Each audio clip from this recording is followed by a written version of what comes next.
Olá, novamente, sou o professor Elton Bezerra. Vamos continuar falando sobre a produção dos produtos cimentícios sustentáveis, parte 2.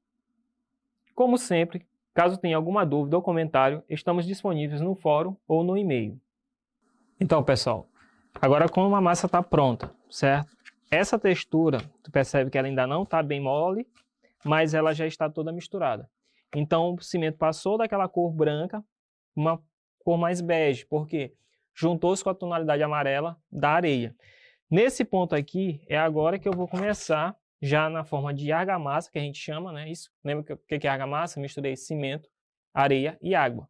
Quando eu vou começar a botar a fibra, certo? Nessa mistura, lembrando que a fibra também tem água, certo?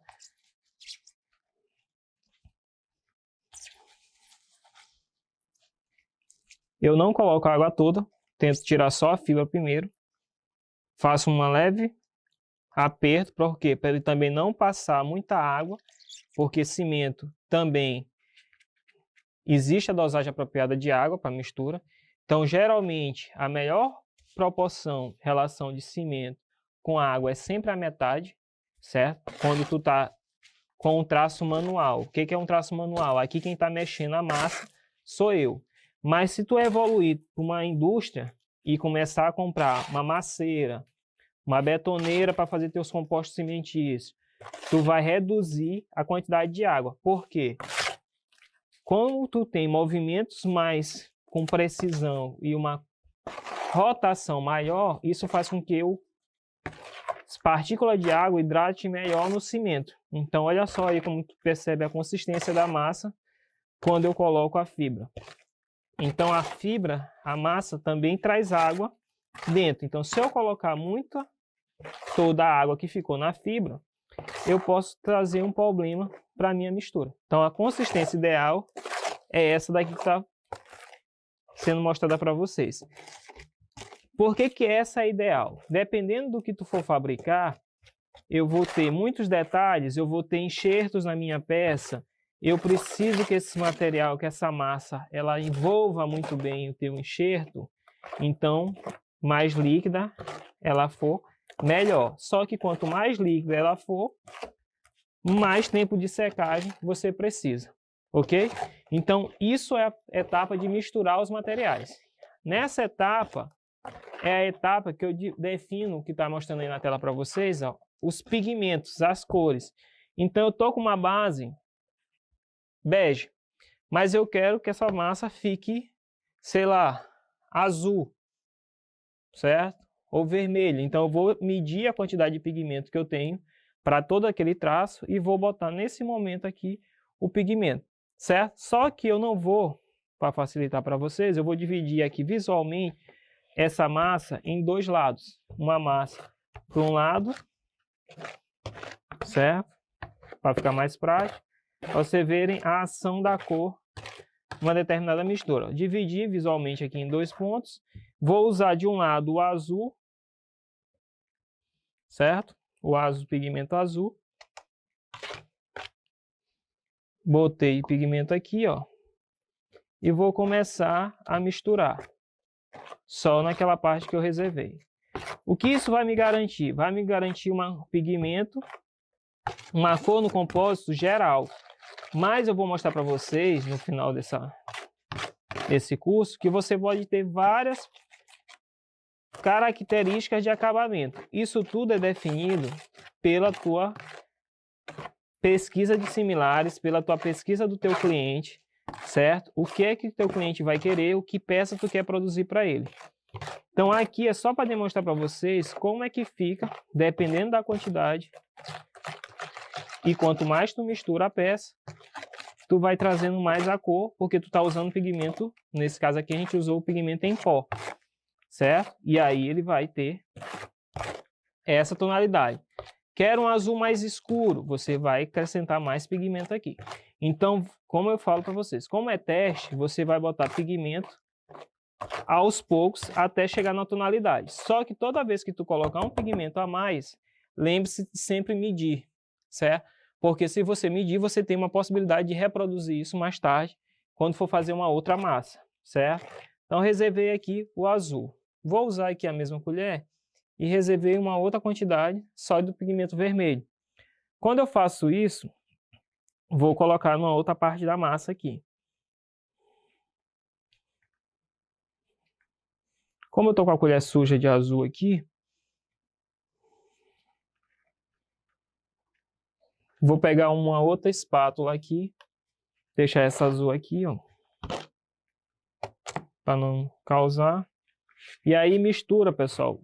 Tem várias possibilidades. Pode usar, certo? Uma espátula, você pode usar colher ou outra coisa que quer que seja. Independente, que eu estou usando uma colher de pau, ó. A quantidade de vermelho está maior. Nesse momento, é o momento da pigmentação que a gente chama. Se eu quiser, lembrando, um composto já com a massa completamente pigmentada, certo? Quando eu opto por usar um cimento mais caro, que é o cimento branco, eu vou usar essa característica a meu favor. Então, toda vez que meu projeto requer a pigmentação, certo? Eu vou usar cimento mais caro, eu vou usar pigmentos para chegar ao tom que eu quero. Ah, eu vou pintar no final do processo, depois que minha peça estiver seca. Eu vou usar cimento mais barato, que é o cimento cinza, e deixo essa pintura para o final, certo? Aqui eu quero mostrar para vocês, porque como a massa está pronta, é melhor que tu já visualize os dois processos.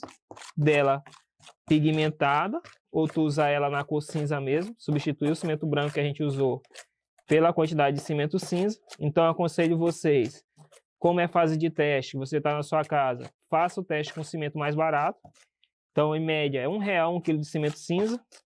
Se você for comprar 1 quilo de cimento branco, você multiplica aí por 3 vezes, 4 vezes mais cara, certo? Então, o ideal, como é teste, você faz com cimento cinza mesmo, até você perceber que está essa consistência. Então, aqui você tem as duas pigmentações, dois processos diferentes. A próxima etapa do misturar o material é colocar na forma. Então, lembra que a gente já falou, a mistura definiu, já estou com ela pronta. O que é que eu vou definir agora? As formas que eu preciso ter. Lembre-se bem de aplicar o desmoldante, certo? E outra coisa da forma, que é o processo principal. Depois que você já misturou todos os ingredientes, já definiu pigmentação, já definiu todas, você precisa agora,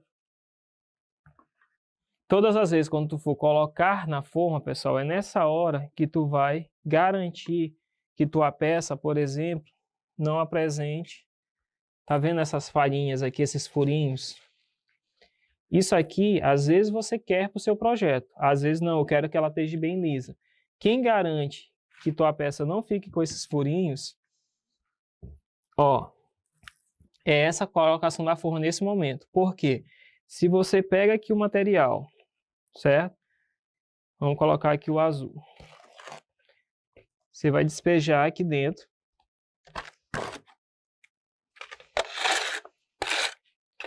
Primeira coisa, você não vai colocar a forma toda, o material todo na forma.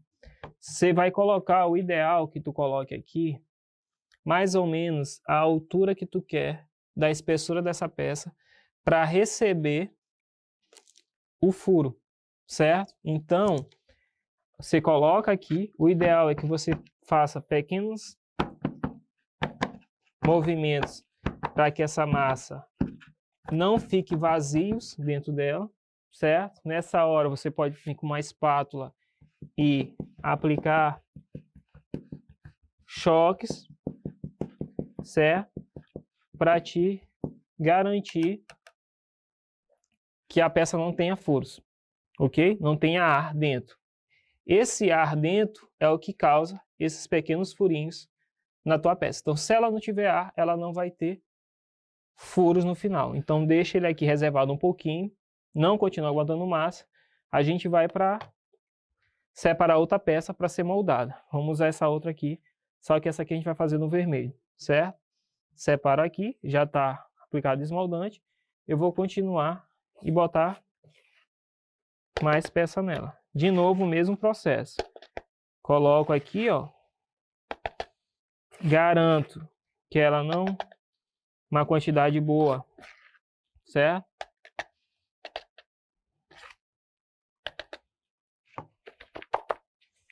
faço o mesmo movimento que eu fiz na azul, ó. Bato um pouco na mesa, certo? Para garantir que saia todo o ar da mistura e deixo ela secando um pouco, certo? Nessa primeira secagem eu faço isso com todas as formas, então eu vou completando as formas que eu tiver aqui para usar toda a massa. Lembra do que eu falei para vocês?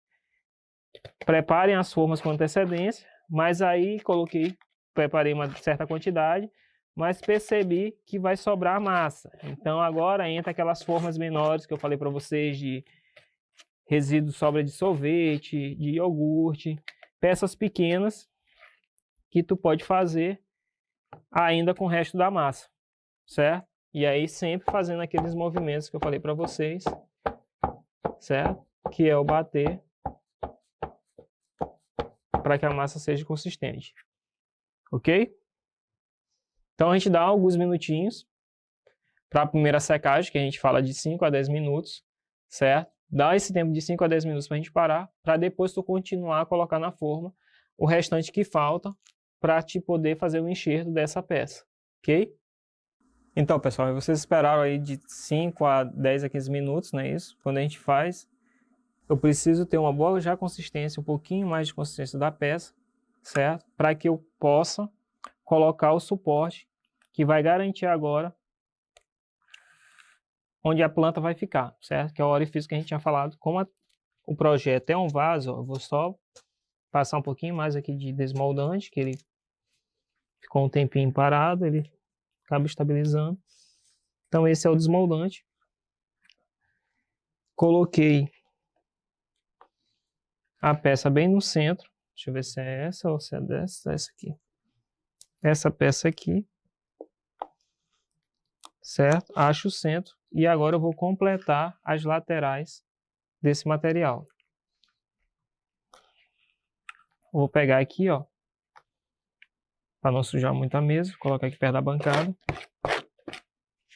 Dou uma mexida na massa, então como ela fica sempre a massa cimentícia, pessoal, é sempre bom, à medida que tu espera um pouco com ela parada, você volte a mexer ela novamente, certo? Dá uma mexida. Que é natural o cimento querer começar a secar, né, com o tempo, sabe disso?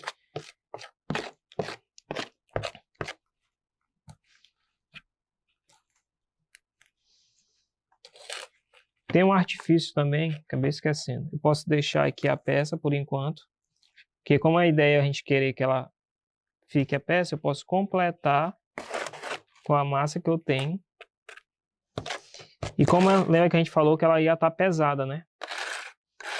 Então, como ela tem o peso de areia, que ela está cheia, o centro, quando a gente coloca ela, ela vai expulsar, e é até melhor,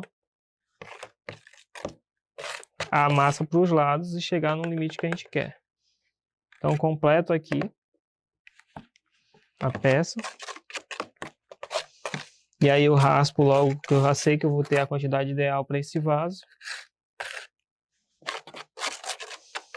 Para mim não ter só, eu vou usar toda a massa azul logo com esse vaso. De novo, não esqueço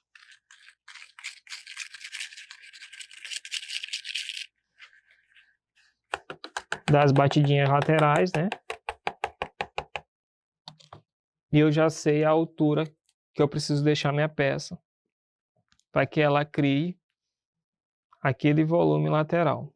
Então, eu sei que o nível ideal dela é esse aqui, que eu já testei, que ela vai me garantir uma espessura mínima do fundo, certo? O que me garante essa espessura mínima do fundo e o mesmo espaço para que a planta tenha uma quantidade mínima de areia. E aí, dependendo das espécies que você vai usar, você vai fazer isso. O ideal é sempre dar as batidinhas laterais, ó, com a finalidade de quê? Tirar o ar preso nessa estrutura. Isso vai me garantir que minha peça não fique aqueles furos. Então, centraliza, depois das batidinhas, centralizando, certo? Centraliza o final e deixa parado, certo? Então, aqui você vai esperar 24 horas, no mínimo, que é o tempo de cura de qualquer produto cimentício. Então, todo produto cimentício ele tem uma quantidade mínima de tempo de cura. Então, o mínimo de cura aqui é 24 horas.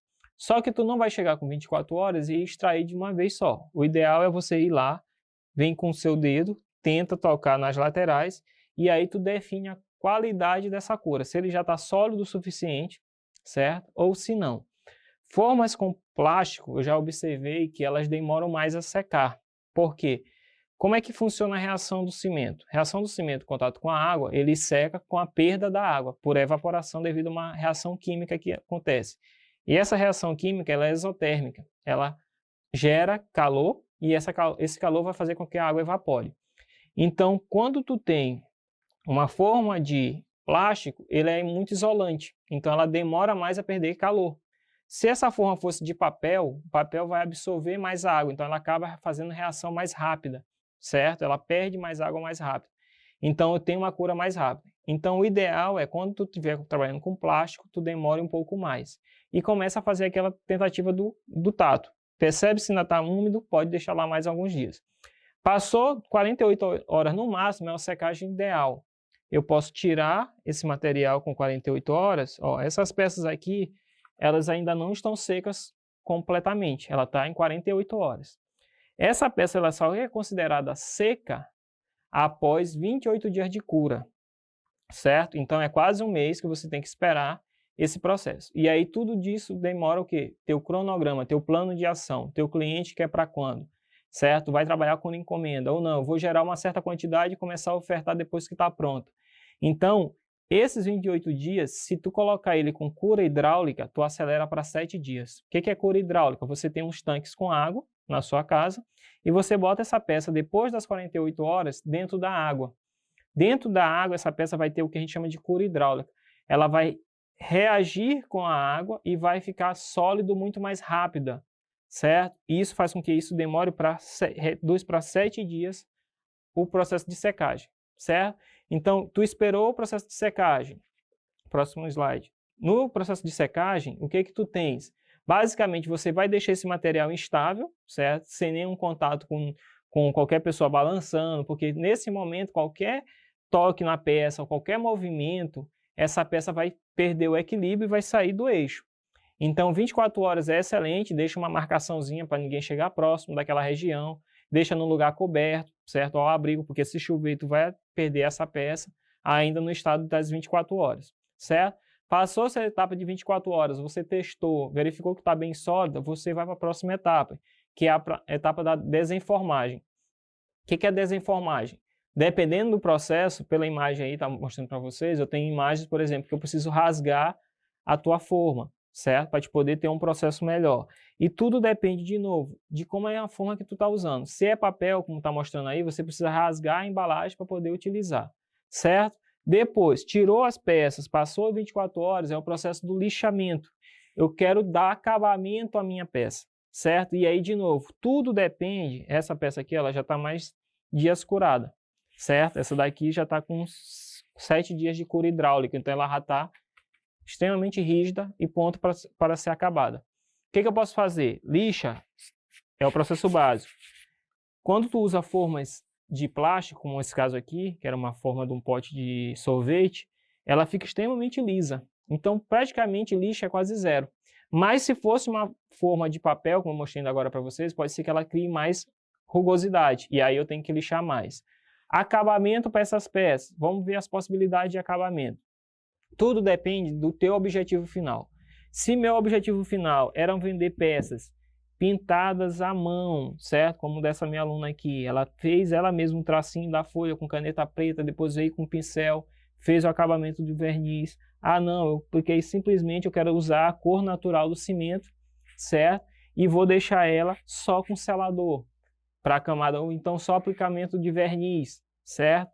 Para que traga o brilho à minha peça. Ah, eu quero uma peça pigmentada, certo? Com várias cores, eu quero só aplicar um verniz selador para aumentar a durabilidade dela. Então, isso quem define, eu quero deixar, minha peça ficou tão boa de acabamento que eu quero deixar ela rústica, sem nenhum. Então, essa hora do acabamento é importante o teu pré-requisito projetual, o que você definiu como você quer entregar para o seu cliente ou como o seu cliente te pediu a peça. Acabamento e a questão de precificar e oferta, tá tudo a ver com o que tu vai gerar, que é um cliente que quer alcançar. Então, precificação, pessoal, começa, claro, com o estudo da matéria-prima, o consumo que tu vai ter, tua hora de trabalho, certo? Qual é o teu cliente que tu vai buscar, isso é precificação. As formas de acabamento, elas também estão interferindo diretamente na tua precificação. Então, você quer acabamento rústico, como está mostrando aí na tela, certo? Ah, não, eu vou precisar comprar tintas para fazer inserções. Então, custo com tinta, custo com fita isolante para te isolar determinados elementos, tudo isso vai entrar no teu custo de projeto, certo? Próximo. Nessa etapa, se você tem enxertos, como no caso do peso de porta, esse pedaço de corda eu precisei comprar, eu não tinha resíduo, então tudo isso vai. Eu precisei mandar fabricar os adesivos para ser aplicados sobre essa superfície. Então, dependendo do estado que tu quer chegar, que cliente tu quer alcançar, você vai aumentando a precificação, vai melhorando o acabamento das suas peças para te aumentar o preço e o poder de ganho. Dentro dessas possibilidades, você tem acabamento onde você pode isolar, como nesse caso dessa imagem, pegar fitas, isolar e vir com spray e fazer pinturas pontuais, certo? Claro que uma pintura com spray, tu vai gastar um pouco mais, porque o custo de tinta no spray vai ser mais caro do que uma tinta no estado natural, viscoso, ou como você quer uma tinta comum, certo? Então, de novo, a importância do acabamento vai ser diretamente ligada ao teu custo final, certo? Algumas outras ideias que eu estou mostrando para vocês aí, ó, essas peças elas foram pintadas pós a produção delas. Então, o que eu posso fazer? Posso comprar os cimentos mais baratos, que são os cimentos cinzas, usar minhas peças, a areia, meu resíduo de madeira, e no final eu vou dar os acabamentos para mim alavancar o preço de custo desses produtos. Próximas ideias. Você tem objetos decorativos, a partir do momento como uma empresa te contrata, não é mais a possibilidade, eu não quero fazer uma peça só, eu quero fazer várias dessas, eu quero fazer 50 para mim doar para meus clientes ou para mim entregar para meus colaboradores. Aí, nesse caso, você já vai ter que ter um controle maior tecnológico de reprodutibilidade. Então, opte por formas que tu possa reproduzir várias peças, que tu não vai ter dificuldade em adquirir essas formas. Espessura, tipo de pintura, tu vai criar um padrão, porque aí tu precisa entregar isso para o teu cliente, certo? Próximas ideias. Você pode trazer a função ao projeto. Em vez de ser só decorativo, como é a função? É você trazer a função, por exemplo, de uma luminária. Você trazer funções de elementos decorativos junto com a função de um vaso, certo? Então, tudo isso, esses enxertos que você vai colocando no projeto, também vai direcionando o teu público-alvo, ok? Próximo. Algumas peças simples, onde tu cria também, tu pode criar padrões, pessoal, que a gente chama de vendas que eu posso vender, que fazem parte de um conceito. Eu estou vendendo conceitos de castiçais diferenciados, ou eu criei uma linha de castiçais, eu comprei uma linha de vasos. O cliente ele tem que levar, para ele formar a frase que ele quer, ele precisa comprar 3 vasos, certo? Tu pode criar esses padrões para te precificar e alcançar maior público quando tu faz peças desse tipo. Tem várias possibilidades para isso. Tu pode criar peças únicas, como a gente viu falar, aí tem várias imagens, várias possibilidades, certo? A ideia aqui para esse curso para vocês é que vocês entendam os princípios da sustentabilidade, entendam a função de um compósito, certo? Entendam a relação desse compósito com a relação das formas que você utiliza, certo? E a relação dos materiais que tu está usando, são todos eles baseados em resíduos. Esses resíduos, tu vai mostrar que há a possibilidade de um resíduo para determinadas indústrias ser considerado um lixo, não é para todo mundo. Tu pode pegar esse resíduo e precificar ele, fazer renda com esse material, e é isso que eu queria mostrar com esse curso para vocês. Possibilidades de ganho são enriquecedoras, tudo depende da tua possibilidade de gerar cada vez mais exemplos, mais possibilidade de uso. Então comecem, como eu falei para vocês, comecem desenvolvendo peças primeiro pequenas, que tu tenha um consumo de material menor, porque dessa forma você acaba tendo a possibilidade do erro, sem ter um gasto muito maior, certo? E depois você parte, quando domina a arte, você começa a partir de fazer peças maiores. Então comecem realmente fazendo peças pequenas, que tu tenha o risco do erro e não tenha uma perda tão grande. Dominou a técnica, como eu mostrei para vocês, revisem os vídeos, revisem as aulas que a gente está disponível para vocês, e aí vocês vão ter a possibilidade de dominar essa técnica e de repente virar algo realmente que possa fazer um diferencial na sua vida, usando materiais alternativos, certo? Gerando novos produtos, conceitos, dependendo justamente da tua criatividade. Bom, pessoal, espero que vocês tenham gostado de todo o curso. Caso vocês tenham qualquer dúvida, relembre, voltem às aulas novamente para vocês tentarem realmente executar tudo que vocês aprenderam em nossas unidades através de praticando o conhecimento. Estamos disponíveis todos os dias, qualquer horário. Coloque no comentário essas suas dúvidas. O ideal é que você consiga absorver todo esse conhecimento e coloque em prática quanto mais rápido possível para que vocês não percam esse conhecimento ao longo da sua vida. Todos os projetos que a gente apresentou aqui são projetos iniciais, ok? É um expertise para que você tenha o interesse em fazer mais pesquisas sobre o assunto. Então, qualquer produto à base de produto cimentício, com o uso e potencial de uso sustentável, você tem um mercado aí muito provavelmente aberto para que você possa gerar renda para você, ok? Então, basta que vocês relembrem a aula, pratiquem o conhecimento e coloquem tudo isso em prática. Com certeza vocês vão ter um retorno tanto no aprendizado como para o meio ambiente de forma muito mais sustentável durante seus dias. Até a próxima, nos vemos em outros momentos, se assim Deus permitir.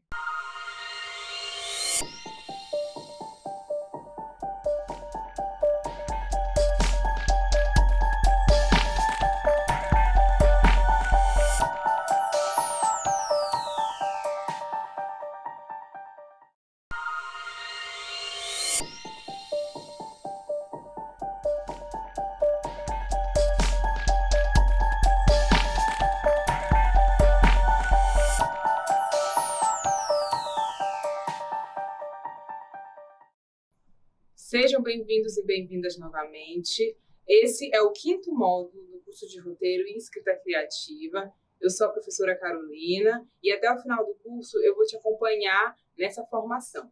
Então, neste módulo que a gente está, a gente vai começar a abordar uma breve história, é bem introdutório mesmo, do pensamento dramatúrgico. É um breve resgate.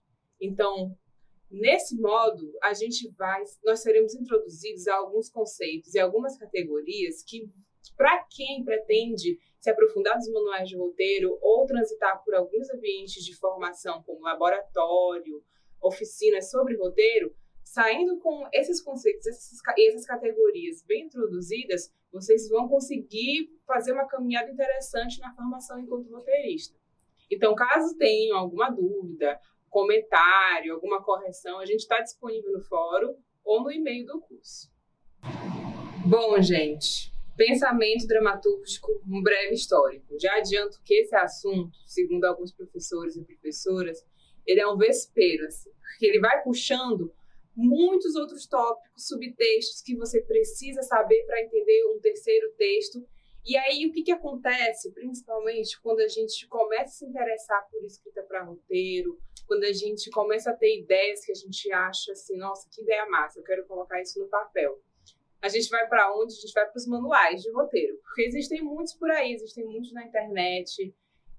Tem um manual de roteiro do Sid Field, que é muito famoso, tem o do Robert McKee também. São 2 norte-americanos que fizeram fama escrevendo manuais de roteiro, partindo do cenário de Hollywood. Só que tem um porém. Apesar desses roteiros serem simples, serem bem didáticos e bem técnicos, porque afinal o roteiro é um instrumento técnico, tem um pano de fundo humanístico muito grande, que leva um tempão para você assimilar, porque realmente é muito conteúdo, é muita teoria, tem filosofia, tem arte, tem muita teoria da arte, então tem um fundo humanístico muito grande por trás dos roteiros que são bem técnicos. E aí a gente compreende que o roteiro seja mais simples, porque realmente tem uma função didática, de certa forma. Só que você ganha mais tempo assimilando algumas coisas técnicas de roteiro quando você vai entendendo o pensamento dramatúrgico que está ali por trás. Então, é importante eu dar um aviso, que é que o conteúdo que eu vou expor aqui, ele se relaciona particularmente com a escrita para ficção.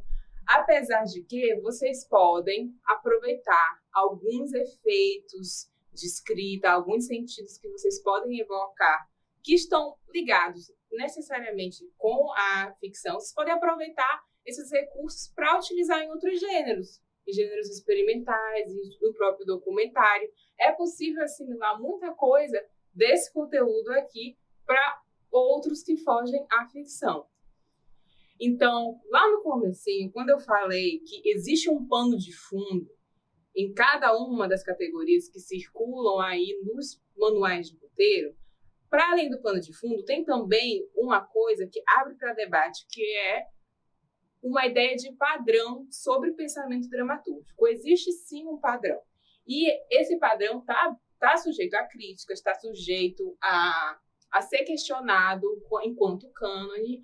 Porém, a preocupação aqui do curso é também de mostrar para vocês que existe esse lado. Existe um mercado que se inspira muito no modelo norte-americano, que, por vezes, se inspira muito no desenvolvimento literário e teatral, cultural do Ocidente. Então, pensando nesse padrão, que cai mesmo com um peso sobre os estudos da gente, de certa forma, existe sim uma história da cultura ocidental que é marcada pelo desenvolvimento de um pensamento dominante sobre a dramaturgia.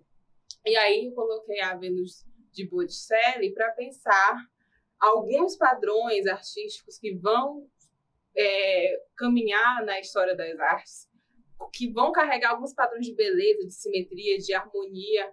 Esses padrões, essa noção, ela também vai para o desenvolvimento da teoria dramatúrgica. E aí, pensando que existe um padrão, existe um cânone que é defendido no mercado sobre roteiro, a gente já vai subentender que devem também existir eleitos. E aí vem bem no masculino mesmo, porque a maioria desses eleitos são masculinos. Existe um corpo teórico sobre dramaturgia que é eleito como um referencial no Ocidente. Lembremos que o mundo é bem maior. E isso a gente vai abrir para reflexão lá no final. Assim como existem pessoas, existem personagens que vão ser eleitos dentro dessa história da cultura ocidental. E aí, o que vai ser, principalmente pelos norte-americanos que vão escrever os manuais de roteiro, o primeiro, principal, vai ser o Aristóteles. Ele vai ser eleito como o primeiro pensador, e aí eu coloquei entre aspas, porque isso gera debates também, da expressão dramática. Então, a poética de Aristóteles, a obra Arte Poética de Aristóteles, ela foi escrita entre 323 a.C. e 335 anos.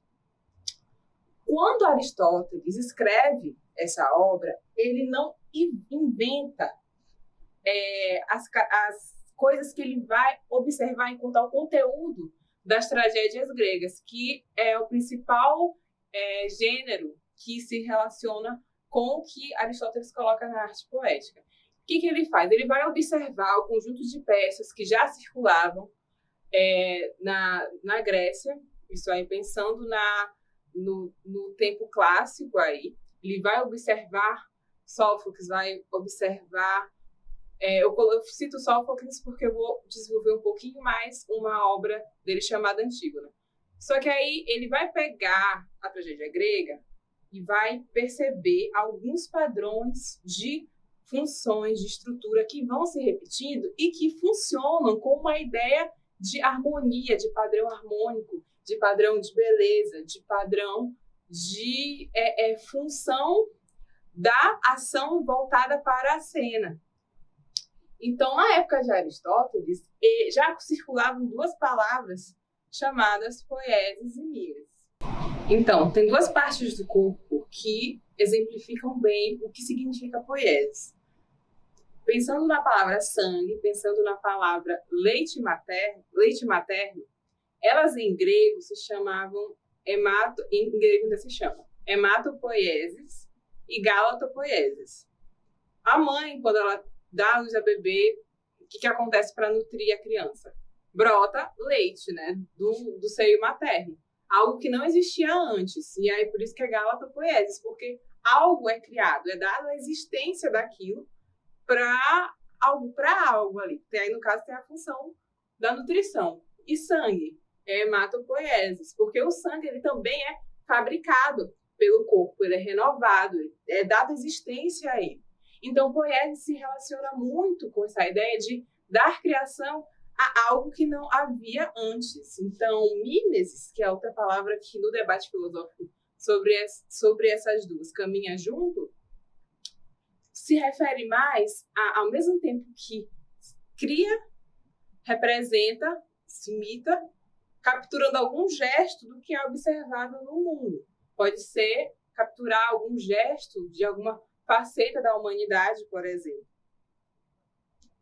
Então, o Aristóteles, ele, né, na obra da arte poética, ele vai fazer uma conceitualização de peças que ele já observava no tempo dele. Então, ele vai definir a expressão épica, a expressão lírica e a expressão dramática. Principalmente para a gente aqui no curso, a expressão dramática vai ser mais objeto de atenção. Então, eu trouxe alguns exemplos de obras que dão uma pincelada, que passam por essas particularidades de cada expressão. Quanto à expressão lírica, tem uma obra romana antiga de um poeta chamado Manílio, que se chama A Ciência Sagrada dos Céus. Esse livro fala sobre a observação do corpo celeste, a observação dos céus, a astrologia mesmo. E durante essa obra, o Manílio, ele fala quase como se fosse a alma dele sendo motivada, sendo mexida, movida pelo movimento dos céus. Ao mesmo tempo que ele vai explicando o mito de cada estrela, de cada planeta, Manílio vai quase como se ele estivesse bêbado ali do movimento, do efeito do movimento celeste sobre ele, enquanto poeta, enquanto romano. Então, ele vai falando muito ali dentro da sua subjetividade, com o lirismo. Então, tem uma perca de objetividade na expressão lírica, nesse sentido. Então, a alma, né, do poeta, do Manílio, fica exposta ali. Enquanto que na expressão épica, eu trouxe um exemplo de um filme chamado Cabiria, de 1914, que é um filme que, na história do cinema, foi um filme que foi um filme que trouxe novidades quanto à linguagem cinematográfica, quanto ao uso da câmera.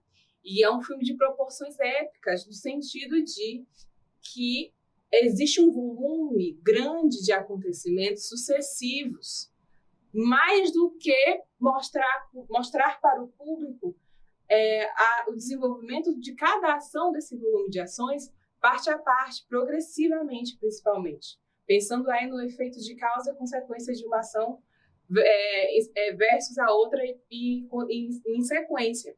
Então, nesse filme Cabiria, se conta a história de, na verdade, é mais o contexto de uma garotinha que é raptada depois que o vulcão da cidade dela explode, então ela é apartada dos pais e ela passa por uma sequência de ações de rapto, de situações difíceis. Então tem um volume grande de coisas que acontecem que quase que não dá nem tempo da gente respirar. Então, esse filme Cabiria, inclusive, ele é separado em atos, bem ao estilo das tragédias gregas também. Então, a expressão épica, ela acaba se voltando mais para o que aconteceu, a narração dos atos heróicos de alguma saga heróica ou mitológica que aconteceu, pensando já, de certa forma, no passado, naquilo que eu posso narrar que aconteceu com o povo ou com uma pessoa. Então, está ligado mais à terceira pessoa. E a narração de eventos. Então, quando chega na expressão dramática, o que muda radicalmente é a ideia de que eu estou colocando uma ação, que ela está sendo montada para ser representada para outras pessoas assistirem. Então, tem um fator tempo que já radicalmente se difere das outras expressões, porque a temporalidade da expressão dramática, ela é limitada no sentido de precisa ter um início, um meio e um fim. Na narrativa épica isso existe também. Só que, em relação à expressão dramática, a ação está subordinada à ideia de temporalidade. Então, tem um autor chamado Eugênio Vale, que ele vai dar um exemplo de como essa temporalidade se dá. Vamos imaginar aquela história bíblica, o filho pródigo, que muitas pessoas conhecem.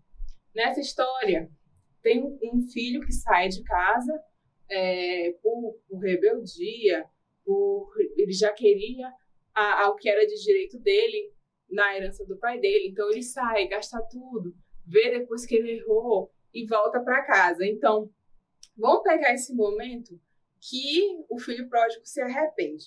Digamos que, pensando nas ações representadas, esse arrependimento seria o presente. Então, o presente tem do lado o passado e depois o futuro. A intenção do personagem no presente é o que vai motivar a progressão dramática, porque se no presente ele está arrependido, é porque no passado ele cometeu um erro, né? E aí isso dentro da construção da história.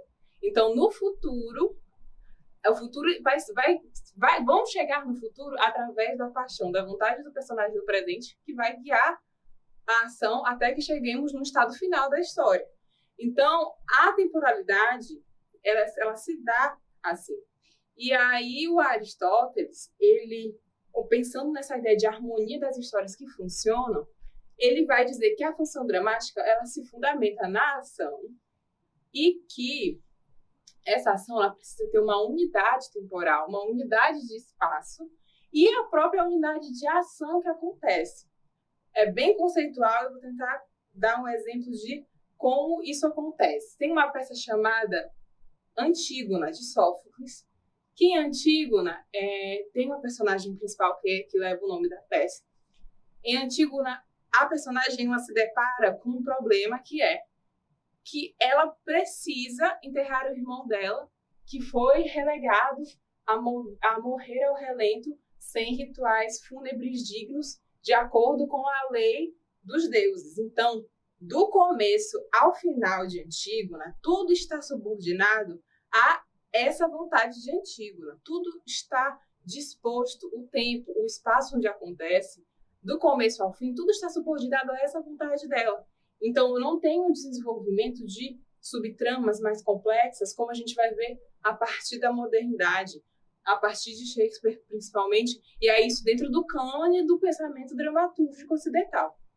Mas Antígona, desde o começo, no primeiro ato, a gente já vê Antígona movendo a ação dela em busca desse objetivo que é enterrar o irmão com dignidade. Por isso, ela vai acabar presa, ela vai chegar ao confronto com Creonte, que é o rei da cidade, que ordena que o irmão dela não seja enterrado com dignidade, mesmo sabendo que isso ia contra a lei dos deuses. E até o final de Antígona, essa ação dela vai propulsionar a história, vai propulsionar a mudança de estados dramáticos ao longo da história.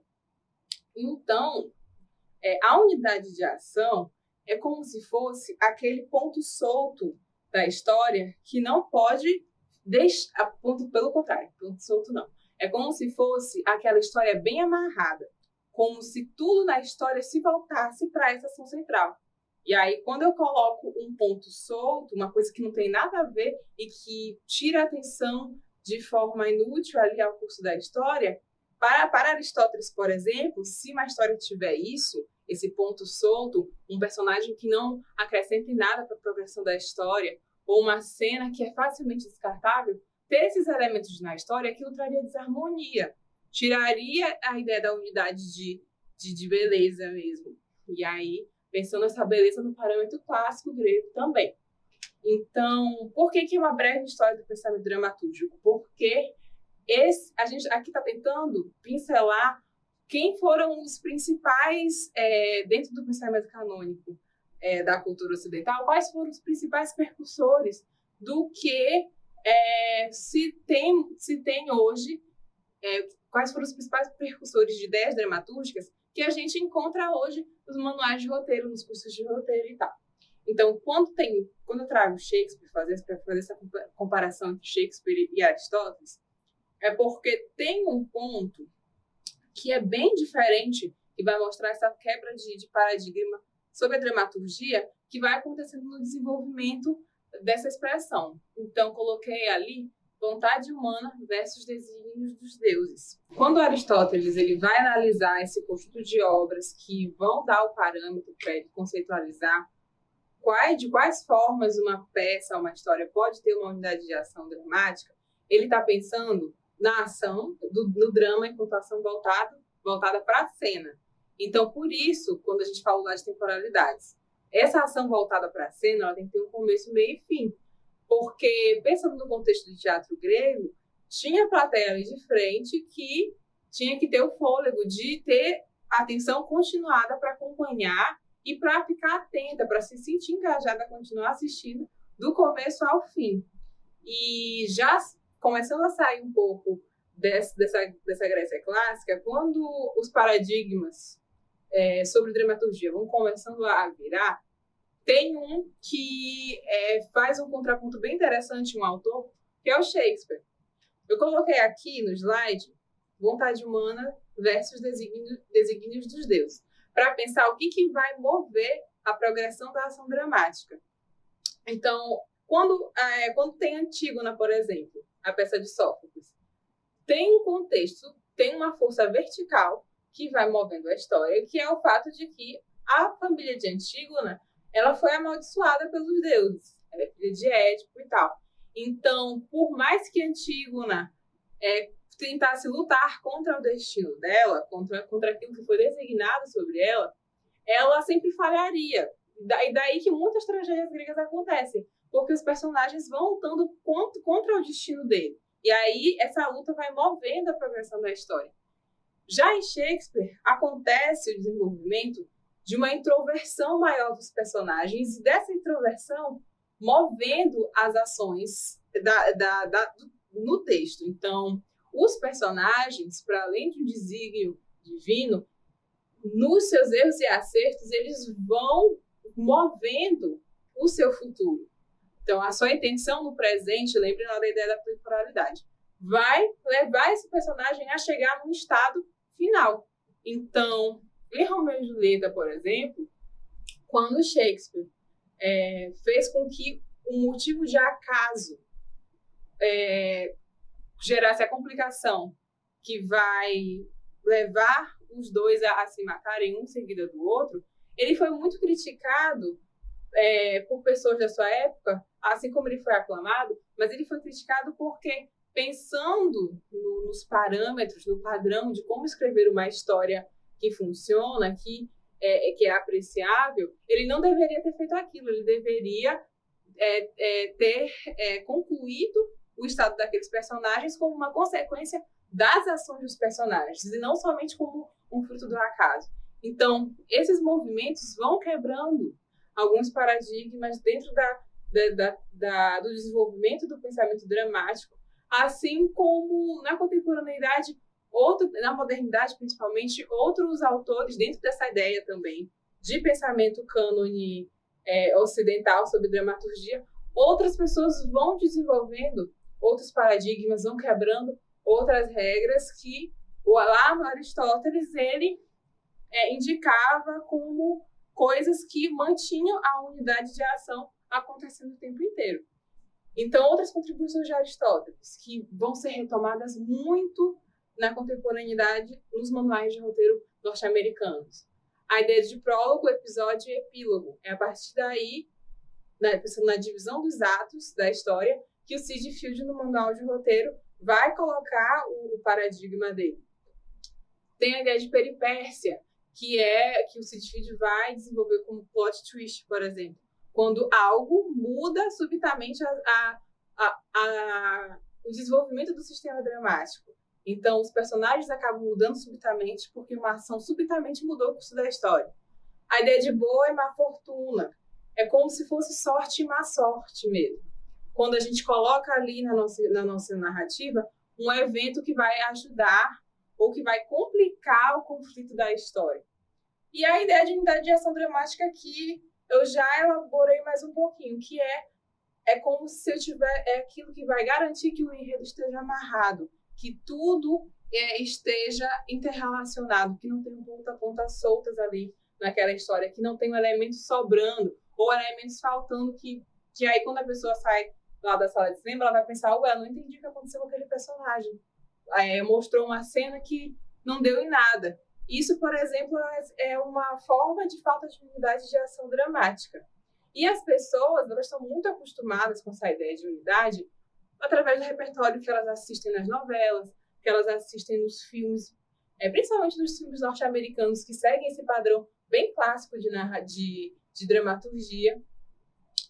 E quando a gente já vai saindo um pouquinho dessa estrutura clássica, quando a gente vai pensar se há uma diferença entre a estrutura dramática e a estrutura narrativa, essa ideia de estrutura narrativa, ela está mais junto ali dos estudos de narratologia, porque muitos estudiosos foram analisando histórias que sempre foram contadas pelo mundo e foram tentando achar padrões ali, coisas que sempre estão presentes em todas as histórias, para a partir daí indicar que estrutura, que elementos ali bem técnicos mesmo até, eu posso assimilar para dar uma lógica a minha ideia que está muito solta ainda.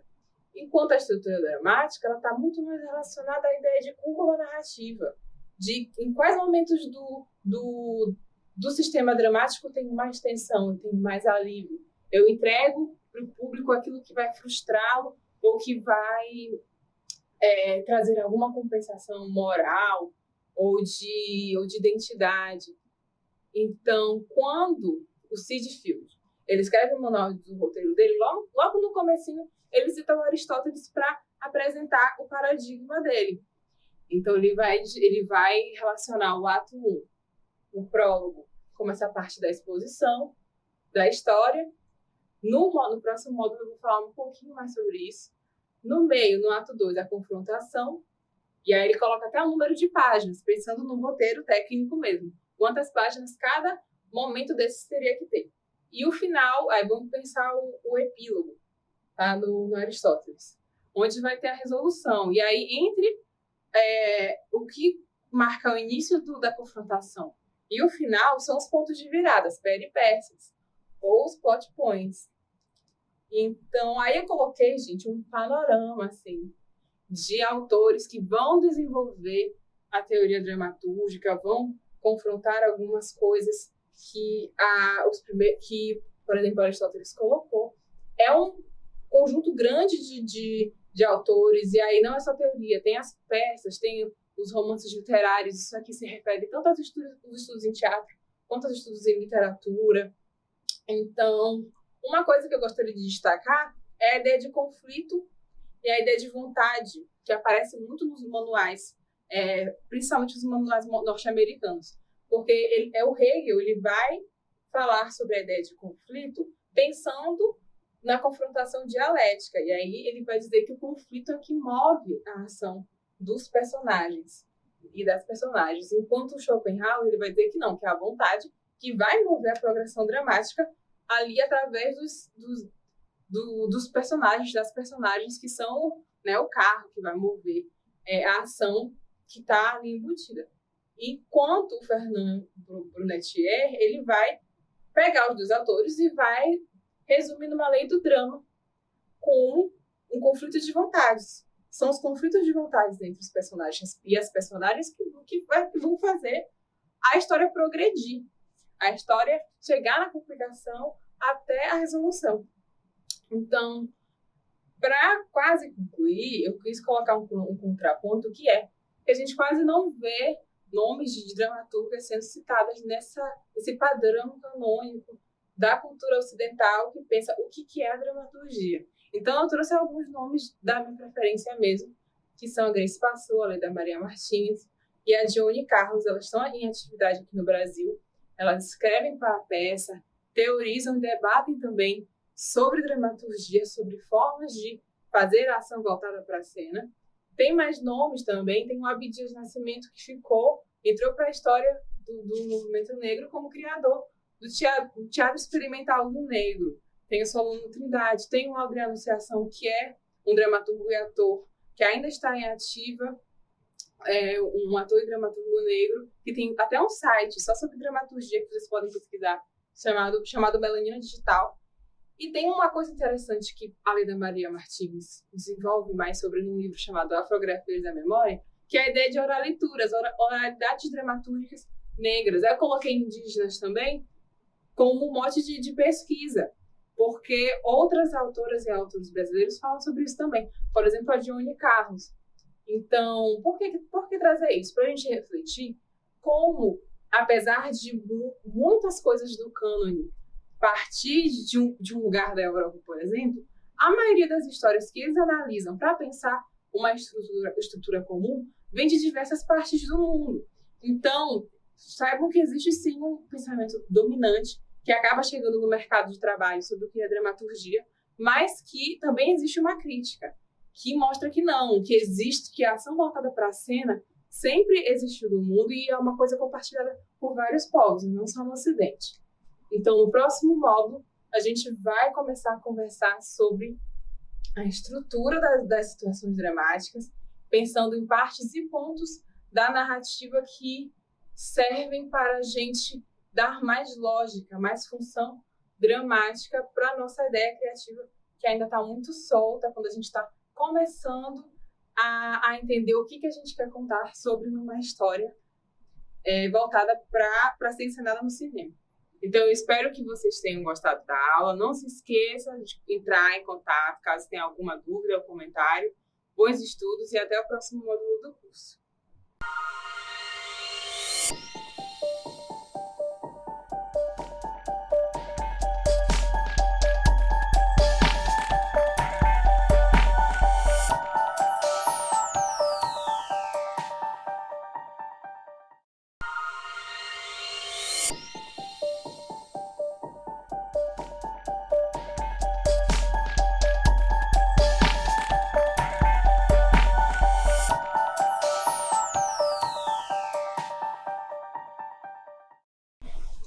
Olá, eu sou a professora Carolina. Seja bem-vindo e bem-vinda ao 6º módulo do curso de Roteiro e Escrita Criativa. Nesse módulo, a gente vai começar a falar sobre a estrutura das situações dramáticas. É um assunto que fala bastante sobre estrutura, sobre curvas, é bem técnico, então é um assunto mais leve do que em comparação com o assunto que a gente estava tratando no 5º módulo. Então, pessoal, vamos começar a introduzir alguns parâmetros sobre estrutura das situações dramáticas. Esse é o assunto que vem muito nos manuais de roteiro e é legal falar que essa ordem ela é mais lógica, ela é mais de testar se a sua ideia já tem partes para concluir bem quando for passar para o papel, do que uma ordem cronológica de pensar, isso aqui vem primeiro. Claro que tem algumas coisas que são assim, isso aqui vem primeiro, isso aqui vem depois, mas é menos linear e mais lógico de perceber se nas partes da sua história e em alguns pontos da sua história você consegue alcançar um efeito desejado. Então, estrutura como alma da história. Por que isso? É pensando num movimento de descida, de subida, de conseguir alcançar um alívio, conseguir alcançar uma frustração de quem está assistindo, dependendo do gênero do seu filme. Então, a estrutura, ela também pode ser entendida como trama, de certa forma, porque é como você vai dispor tudo que está ali no caldeirão da sua história, sendo misturado.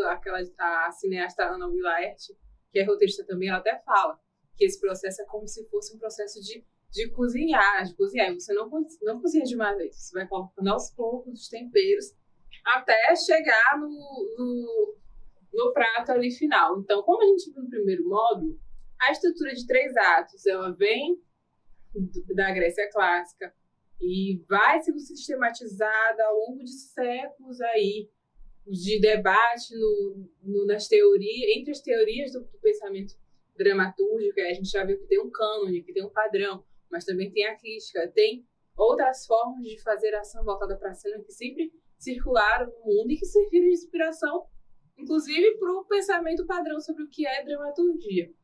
Então, a estrutura de 3 atos, ela pensa nesse momento de exposição, de complicação e de resolução, só que dentro dessa estrutura tem outros elementos lógicos para manter a unidade do sistema dramático. Então, não, como a gente viu no primeiro módulo, não adianta só aprender algumas regrinhas, decorar uma pilha de nomes. Você precisa entender qual que é a lógica daquilo ali. E isso vem tanto de ler teoria quanto de formar repertório, quanto de ler os manuais também. Então, eu trouxe aqui um livro de um americano chamado Samuel Selden. Tem um livro chamado O Poder do Clímax, do Luiz Carlos Maciel, que ele vai trazer algumas traduções sobre o que Samuel Selden pensou ao colocar parâmetros introdutórios sobre como escrever para a peça, para o palco, que é diferente de escrever para a tela de cinema. Então, o Samuel Selden, ele vai partir de uma ideia de tema, como o motor inicial aí do processo de você perceber de qual é a sua história. Vamos tentar imaginar um guarda-chuva ou um topo de uma casa onde tudo mais vem dentro, vem debaixo desse guarda-chuva ou debaixo dessa casa, no exemplo da casa. Da casa vem a janela, a porta, os compartimentos internos, enquanto o guarda-chuva, ele é um topo que pode ser ali acionado, né, quando você abre, e que pode guardar diversas coisas dentro. Então, pensando no tema, o tema, ele, segundo Samuel Selden, ele está ligado muito a quem é a pessoa que está escrevendo naquela história, a subjetividade também um pouco desse criador. Qual lugar do mundo que esse criador está localizado? Porque aí tem uma cultura diferente, tem uma sociedade diferente, dependendo de cada autor, que, como ele está inserido nesses lugares, ele também vai expressar muito daquilo que ele absorve ao seu redor.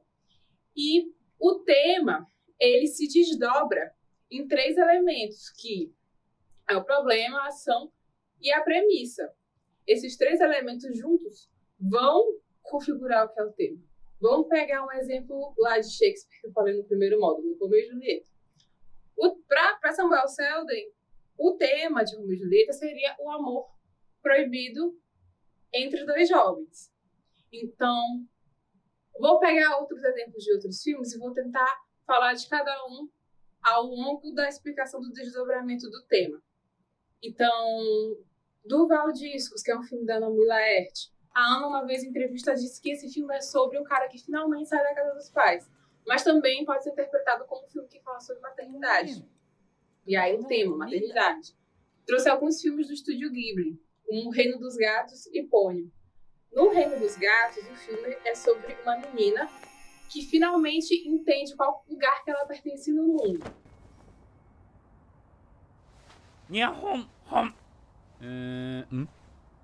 Em Pônio, a gente pode entender como uma peixinha que quer se transformar numa menina. Uma peixinha que se transforma numa menina. Esse seria o tema. Em Romeu e Julieta já disse que a gente entende, pela leitura de Samuel Selden, como amor proibido entre jovens. Então, o problema, ele é um desdobramento ele é uma das coisas que vai refletir o tema. Lembrem lá, se o topo o topo da casa é o tema, dentro da casa, aquilo que dá base para o tema é o problema, junto com a ação e a premissa. O problema, a gente sempre explica o problema junto com a ação. Por quê? Os dois estão opostamente ligados, porque eles, durante o filme inteiro, durante a história inteira, eu fico falando filme, gente, mas na verdade é roteiro, porque o roteiro ele não é o filme pronto, mas pelo jogo de coisas que a gente vai conversando no dia a dia, a gente acaba falando muito filme, mas sempre lembre que é roteiro, que é história. Então, o problema, ele tá ligado com a ação, porque o confronto entre eles é que vai garantir a progressão dramática, que vai garantir o confronto, o conflito, durante toda a complicação da história. Então, se a gente voltar a esses filmes que eu dei de exemplo anteriormente, tem, por exemplo, Durval Discos. Qual que é o problema? É a relação entre a mãe de Durval e o filho. Porque vai aparecer um agente complicador nessa história que vai fazer com que Durval haja de uma forma e a mãe de forma oposta.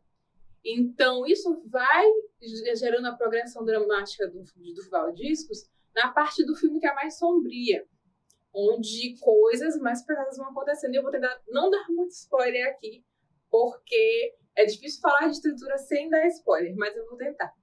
Então, em Romeu e Julieta, qual que é o problema? É o amor, é o ódio mortal entre as famílias. Lembrem lá, Romeu e Julieta, tema, amor proibido entre jovens. Qual que é o problema? É o ódio mortal entre as famílias. Beleza.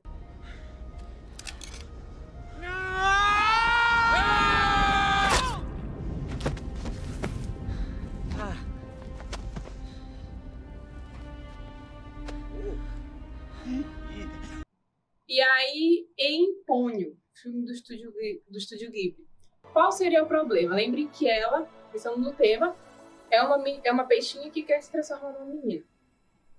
Então, o primeiro problema que aparece na história é o pai de Ponyo, porque o pai de Ponyo, ele é humano que usa ali de algumas fórmulas mágicas para conseguir viver no fundo do mar e para conseguir manipular outras coisas que existem no mundo. E ele quer a todo custo manter ela presa ali no fundo do mar. Ele não quer que ela tenha contato com a humanidade, que ela vá para próximo da Terra. Então esse é o problema.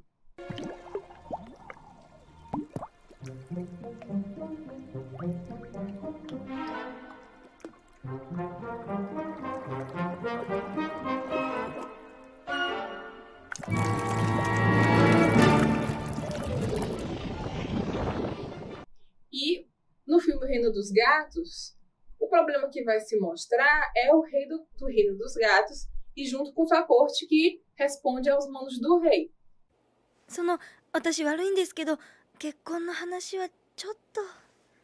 あれ ?OK してくれたんじゃにゃかったの？そのように聞いておりましたが。王子様はどこ？ただいま地方で経済連の会食に。Então, assistindo o filme, fica mais claro por que eles vão ser o problema. Porque eles vão fazer uma sequência de ações que vai prejudicar a protagonista de várias maneiras. E aí, protagonista, o nome já até fala, não vou conseguir tratar muito sobre o personagem, que é um assunto à parte, mas agonista, que está na palavra protagonista, vem de agonia. Então, proto é o principal, a principal. É quem tá guiando o conflito, principalmente durante a história, quem está em conflito. E aí, gente, como eu disse, a ação ela está diretamente ligada com o problema da história. Porque esses dois elementos, eles se confrontam. E esse confronto, ele vai carregar o desenvolvimento da complicação do filme inteiro até chegar na premissa. Então, quando a gente partir para ver cada pontinho da estrutura, porque isso aqui que eu estou falando se liga muito ao conceito da história principalmente, mas a gente vai ver que esses parâmetros que estão mais no campo aí teórico, eles se revelam em pontos aí materiais mesmo da história, da narrativa. Então, a ação, seguindo os exemplos anteriores, em Durval Discos, o que seria a ação que vai se confrontar com o problema da história? Devolver Kiki. Porque Kiki, essa garotinha, ela aparece de forma surpresa, de forma inesperada na casa. E quando ela aparece, é que os conflitos entre Durval e a mãe dele vão se acirrar, porque eles vão agir de forma oposta. O conflito nem sempre é briga.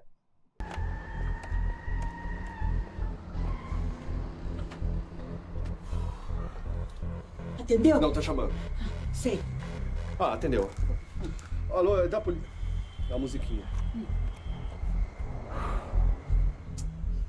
Porque conflito é mais que isso, é ação dramática. Tem uma camada interna dos personagens que vai se externar nas atividades. E aí entra a atividade física como ação dramática. Mas também tem outra camada emocional, tem uma camada psicológica também.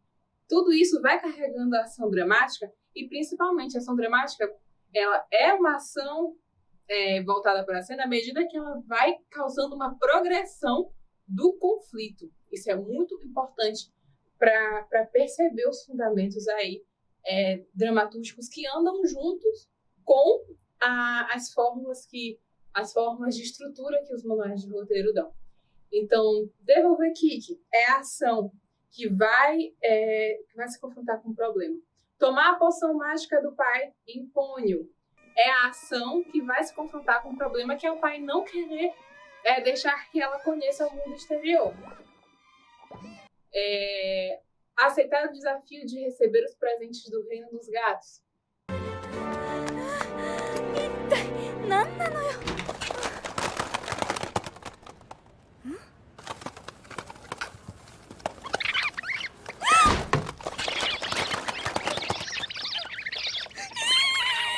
É uma ação que a protagonista do filme, O Reino dos Gatos, vai assumir, mas que vai ter uma série de complicações a partir do momento que ela aceita.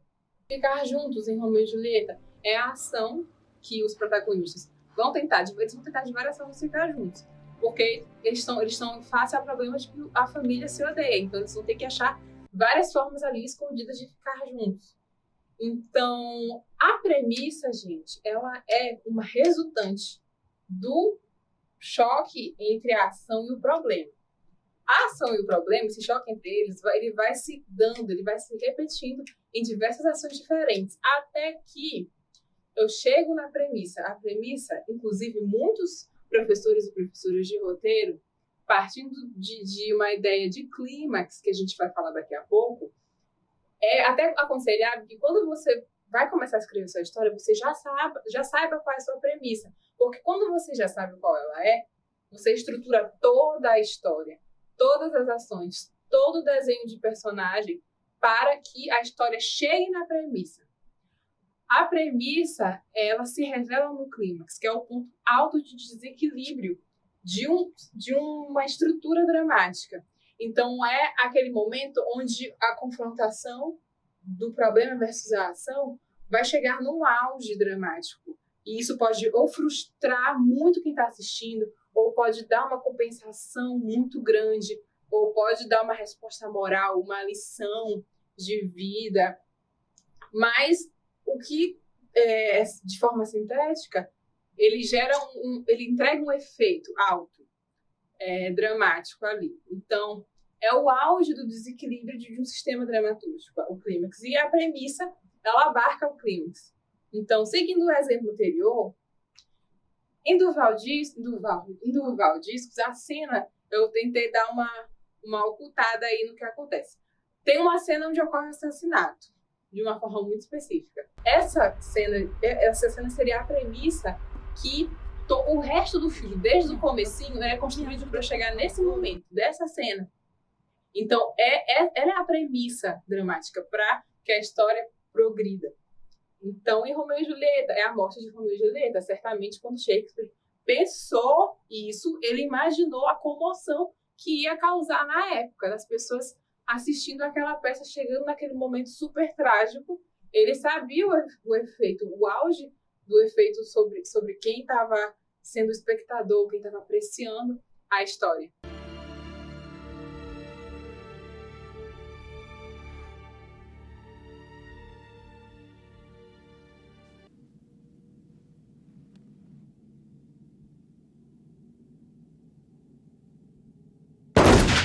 Então, em Ponyo, em Reino dos Gatos, é mais sutil, mas eu fiz uma interpretação de que é quando Ponyo descobre que a grande mãe do mar salvou todo mundo do asilo, porque é uma cena extremamente lúdica, é uma cena que resolve um problema que acho que quem estava assistindo ainda não imaginava qual seria o resultado.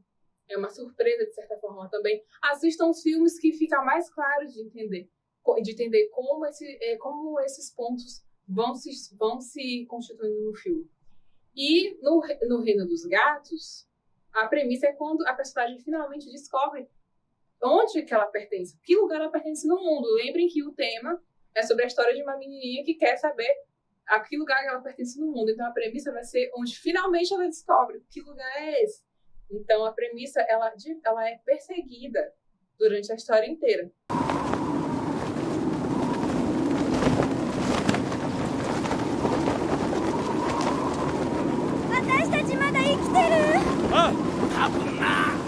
Então, pessoal, continuando. Agora a gente vai ver essa parte mais linear, mais estruturadinha do sistema dramático, como a maioria dos manuais propõe. Então, a gente acabou de ver tema que se revela, o problema na ação e na premissa. Aqui, a gente vai perceber esses 4 temas que eu acabei de falar sobre, revelados em pontos materiais mesmos da estrutura. Então, exposição, ataque, conflito, clímax e resolução. Eu até já comecei a falar um pouquinho sobre eles, porque eles têm paralelos, né, entre eles. Então, a exposição. A exposição, gente, ela é começo do filme, lógico. Então, quando uma pessoa vai assistir um filme, imagine que tem uma pessoa que ela chegou atrasada na sessão de cinema. E aí ela perdeu a exposição. Então, ela não vai saber quem é o nome de alguém. Ela não vai saber por que aquela pessoa está brava, por que aquela pessoa está alegre. Porque a exposição, ela precisa justamente dar bases, dar informações básicas para a pessoa se guiar naquele universo que vai mudar, por algum motivo. Então, na exposição, eu vejo o mundo no equilíbrio dramático. Como era esse mundo comum antes dos problemas começarem a acontecer. Então, eu trouxe um exemplo de um filme chamado Dois Papas, do Fernando Meirelles, desse filme é de 2019, está na Netflix. Na exposição de Dois Papas, o que eu tenho? Eu vejo como é que era a vida do Bergoglio, que é o Papa hoje, Papa Francisco. Eu vejo como é que era a vida de Bergoglio antes dele ser convocado para o conclave do Papa Bento. No caso, o conclave vai eleger o Papa. Isso foi logo após a morte do Papa João Paulo II. Então, tem um fundo aí histórico que eu preciso situar as pessoas para entender qual que é o conflito que vai surgir aí.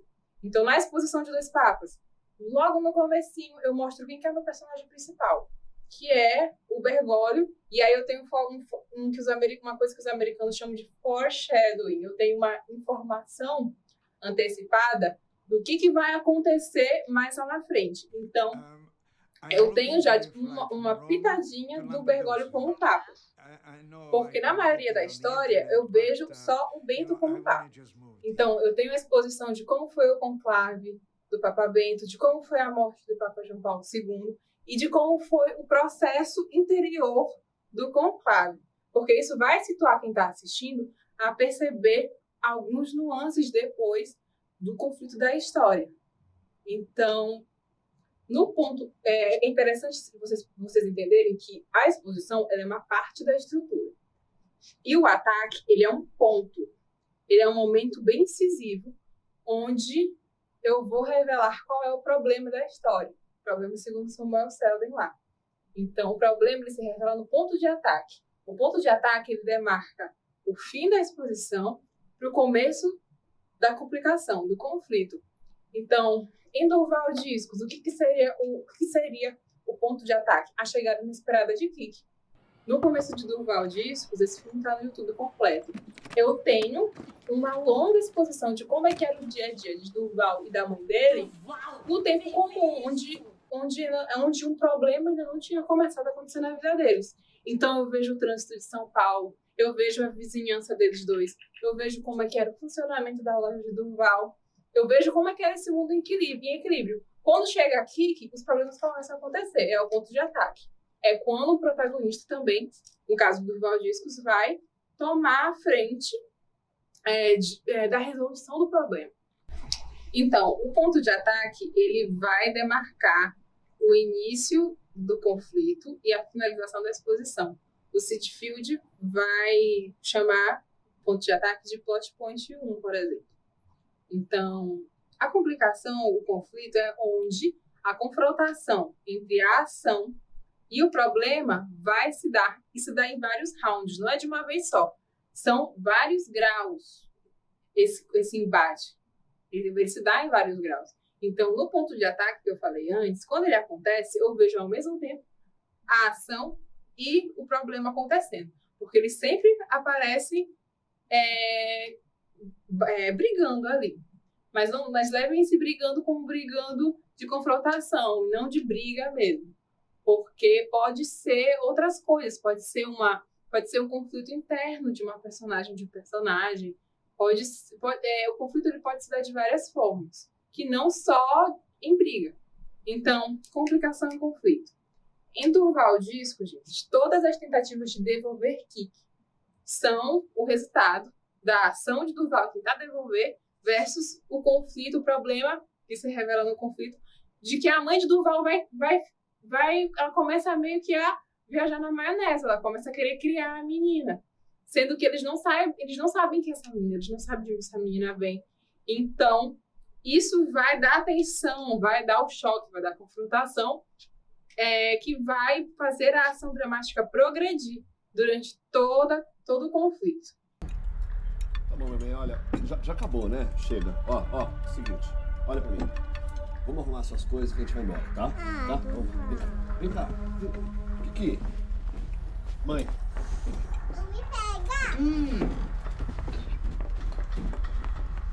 O conflito, gente, ela é a parte mais volumosa. O conflito, a complicação é a parte mais volumosa do enredo. Ele toma mais páginas, ele toma mais dedicação de quem está escrevendo a história de desenvolver todos esses rounds ali de embate entre a ação e o problema. Então, outro exemplo, pensando no filme O Reino dos Gatos, que eu falei agora, seria todas as tentativas da personagem principal de fugir do Reino dos Gatos. Ela vai tentar sozinha, ela vai tentar com auxílio de pessoas que vão ajudar a personagem principal. Então, o conflito ele se dá em vários rounds, ele é a parte que toma mais tempo de escrita, que toma mais tempo da estrutura. Pensando numa linhazinha, é como se ele fosse ele é uma parte que vai no meio. Ponto de ataque é uma cifra aí dessa linha e a exposição é outra parte. Então, outra coisa interessante do Durval Discos é que o conflito ele vai piorando à medida que Durval vai recebendo mais informações progressivamente. Ali na ação dramática, ele vai recebendo mais informações sobre quem é aquela garotinha, de onde ela veio, o porquê que ela foi parar ali na casa dele de forma surpresa, então, de forma súbita. Então, quando chega o final do conflito, o que a gente tem? A gente tem o clímax, pensando na narrativa padrão aí que circula nos meios comerciais. O clímax, gente, ele é o auge do desequilíbrio dramatúrgico. Quando a gente fala sobre spoiler, eu dei spoiler de um filme. Geralmente é quando eu revelo esse momento para alguém. Porque é o momento que a gente persegue enquanto espectador. A gente quer saber no que vai dar. Qual que vai ser o auge do problema versus a ação. A premissa, ela se revela no clímax. Então, quando você já sabe qual vai ser o auge do desequilíbrio da tua história, você já tem meio caminho andado, porque o que te resta fazer é construir toda a exposição, todo o conflito em função do clímax. Porque, lembrem lá da unidade dramática de Aristóteles, tudo tem que estar amarrado. Você tem que construir a história inteira, pensando no que os manuais falam, em função desse momento auge, porque é quando o enredo vai te dar uma resposta do que dá a ação versus o problema. Então, o clímax ele é um ponto. Ele é um ponto, assim como um ponto de ataque. Ele vai demarcar também o final da complicação para o começo do desfecho, da resolução, da conclusão. E aí, em Durval Discos, o clímax é a cena do assassinato. Ocorre um assassinato. Não vou dizer por quê, para vocês terem a vontade de assistir o filme, mas ocorre um assassinato de uma forma bem peculiar.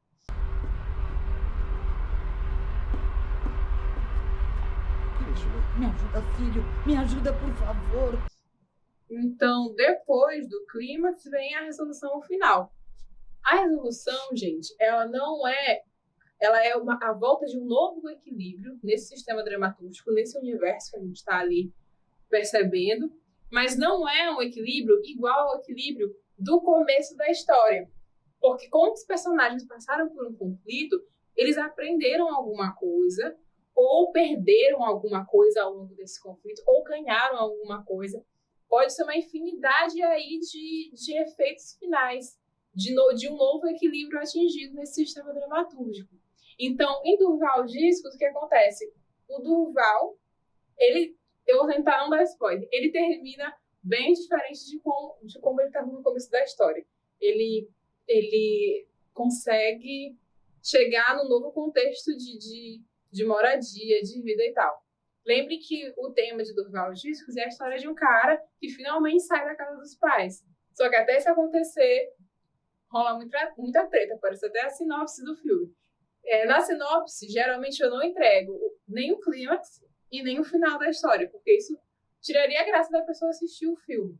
Lembrem que a unidade de ação dramática, pensando na ação voltada para a cena, que é o que define a expressão dramática, ela pede que a pessoa veja aquilo ali de cabo a rabo, veja aquela peça ou aquele filme de forma contínua.